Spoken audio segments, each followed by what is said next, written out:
ও মা, আজকে ব্রেকফাস্টে কি খাবে বলো? আজ তোর মতন করে অ্যাভোকাডো টোস্ট বানাতো। অ্যাভোকাডো টোস্ট, চলো বানিয়ে ফেলি। অ্যাভোকাডো টোস্ট বানানোর জন্য আমরা প্রথমেই দুটো অ্যাভোকাডো কেটে পাল্প বের করে নেব। এবার অ্যাভোকাডোগুলোকে স্ম্যাশ করে নেব।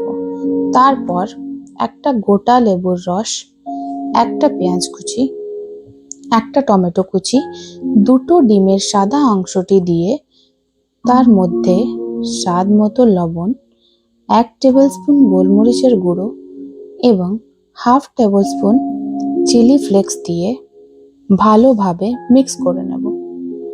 এরপর গরম তাওয়াতে বাটার দিয়ে ব্রেডের স্লাইসগুলোকে একটু এপিট ওপিট করে কড়া করে সেঁকে নেব। আমরা এখানে গার্লিক ব্রেড ইউজ করেছি, আপনারা চাইলে নর্মাল ব্রেডও ইউজ করতে পারেন। এবার তার মধ্যে স্ম্যাশড করা অ্যাভোকাডোটা স্প্রেড করে সার্ভ করলেই রেডি অ্যাভোকাডো টোস্ট। এরকম আরো নতুন নতুন রেসিপি পেতে আমার চ্যানেলটা লাইক, শেয়ার এবং সাবস্ক্রাইব করুন। এই নাও মা, তোমার ক্রিসপি অ্যাভোকাডো টোস্ট রেডি।